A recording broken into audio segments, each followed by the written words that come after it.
মেয়েদের হাতে চুরি ও নাকে নাকফুল না পড়লে স্বামীর ক্ষতি হয়, হায়াত কমে যায়। এই কথাটা কতটুকু যৌক্তিক অনেক মা বোনরা আমাদের কাছে জানতে চেয়েছেন। কারণ অনেক মা বোনের কাছে এই কথাটা মনের ভেতরে এই খটকা লেগেই থাকে যে আমি যে নাকে নাকফুল পড়ছি না, আমার হাতে যে আমি চুরি পড়ছি না, এতে করে আমার স্বামীর হায়াত কমে যাচ্ছে, এমনই কি অনেক ক্ষতি হয়ে যাচ্ছে। এটা আসলে যৌক্তিক কিনা? কারণ অনেক মা বোনরা এটা বিশ্বাস করেন, শুনতে খারাপ লাগলেও এটাই সত্যি। অনেক মা বোনরা বিশ্বাস করেন যে সংসারে উন্নতি হচ্ছে না, সংসারে অবনতি হচ্ছে, একটার পর একটা বালা মুসিবত লেগেই আছে। আমি যে হাতে চুরি পড়ছি না, নাকে নাকফুল পড়ছি না, হয়তো বা এটার কারণে।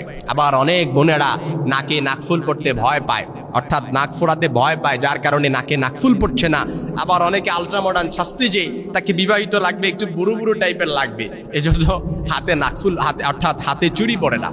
এজন্য আমার মা বোনদেরকে বুঝতে হবে, অর্থাৎ চুরি না পড়ার কারণে কিংবা নাকে নাকফুল না পড়ার কারণে স্বামীর ক্ষতি হয়ে যায়, এ কথাটা একেবারে ভ্রান্ত। এই কথাটার কোনো ইসলামিক ভিত্তি নেই, একেবারে কুসংস্কার বললেই চলে।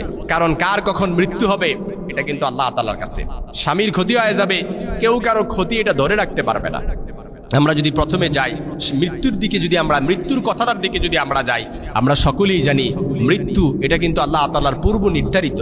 যখন যার মৃত্যু হবে 1 সেকেন্ড এদিক সেদিক করা হবে না। ফাইদা জা আজালুহুম ফালা ইস্তাখিরুনা সাআতাও ওয়ালা ইস্তাকদিমুন, অর্থাৎ যখন যার মৃত্যু হবে 1 সেকেন্ড এদিক সেদিকও করা হবে না। আল্লাহ তাআলা কোরআনে অন্য জায়গায় বলেছেন, আল্লাহু ইয়াতাওয়াফাল আনফুসা হিনা মাউতিহা, আল্লাহ তাআলা এই মৃত্যুর সময় জীবদের প্রাণ হরণ করেন। অর্থাৎ যখন যার মৃত্যুর পরোয়ানা চলে আসবে নির্ধারিত সময়ে কিন্তু মৃত্যু হবে। এই জন্য আপনি হাতে চুরি পড়েন নাই, নাকে নাকফুল পড়েন নাই, এর কারণে স্বামীর হায়াত কমে যাবে, আপনার সংসারে অশান্তি লেগে থাকবে, একটার পর একটা বালা মুসিবত আসবে, এটা একেবারে ভ্রান্ত ভিত্তিহীন কথা, যেটার কোনো ভিত্তি নেই। আবার আরেকটা হচ্ছে স্বামীর ক্ষতি হয়ে যাবে।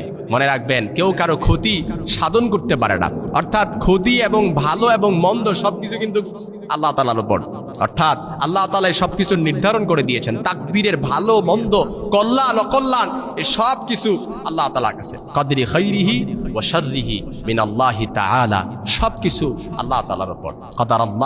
কদারাল্লাহুল মাকাদিরা, অর্থাৎ আমাদের যেই ভাগ্যটা আছে, কল্যাণ অকল্যাণ হবে না, ক্ষতি হবে না ভালো হবে, এটা কিন্তু ক্বাবলা আন ইয়াখলুকাস সামাওয়াতি ওয়াল আরদি 50 আলফা সানা, অর্থাৎ সৃষ্টির 50,000 বছর আগেই আল্লাহ তাআলা সেটা লিপিবদ্ধ করে রেখেছেন যে আপনার তাকদিরে কি হবে, আপনার জীবনে কল্যাণ হবে না অকল্যাণ হবে। এই জন্য স্বামীর কারণে, স্ত্রীর কারণে সংসারে অকল্যাণ হয়, ছেলেমেয়ের কারণে সংসারে অকল্যাণ হয়, একটার পর একটা বালা মুসিবত লেগে থাকে, এই কথার কোনো ভিত্তিই নেই। এই জন্য আমাদের মা বোনদেরকে সবসময় এটা মনে রাখতে হবে, আমার মা বোনেরা, যে কোনো কিছুর কারণে, কোনো কুসংস্কার ফলো করার কারণে আপনি যদি এটার প্রতি বিশ্বাস করেন যে এটার কারণে আপনার সংসারে অশান্তি হচ্ছে, যেটা কুসংস্কার, এর কারণে কিন্তু আপনার ঈমান চলে যেতে পারে, যেটা শিরকের পর্যায়ে। এই জন্য আমার মা বোনরাও যদি এটা মনে করে যে হাতে চুরি না পড়লে, নাকে নাকফুল না পড়লে স্বামীর ক্ষতি হয়, স্বামীর হায়াত কমে যায়, এটা যদি কোনো মা বোন বিশ্বাস করে, তাহলে তার ঈমান থাকবে না, শিরকের পর্যায়ে চলে যাবে। আর শিরকের কোনো গুনাহ নিয়ে যদি কোনো মা বোন ইন্তেকাল করে, কোনো মা বোন নয় বরং কেউ ইন্তেকাল করে, তাকে আল্লাহ তাআলা তাকে চ্যাংগলা দিয়ে জাহান্নামে নিক্ষেপ করবেন। আহা, এজন্য আমার মা বোনরা এই কথাগুলো যদি শুনে থাকেন, তাহলে আপনাদেরকে অবশ্যই এই কথাগুলোর প্রতি যদি বিশ্বাস থাকে, এখনই তাওবা করতে হবে, এখনই ইস্তেগফারের মাধ্যমে আল্লাহ তাআলার কাছে ক্ষমা চাইতে হবে। কারণ এই কথাগুলো বলার কারণে আপনার ঈমান চলে গেছে, ঈমানকে আবার নবায়ন করতে হবে। তাকদীরের ভালো মন্দ, হায়াত সবকিছু আল্লাহ তাআলার উপর নির্ধারণ করা।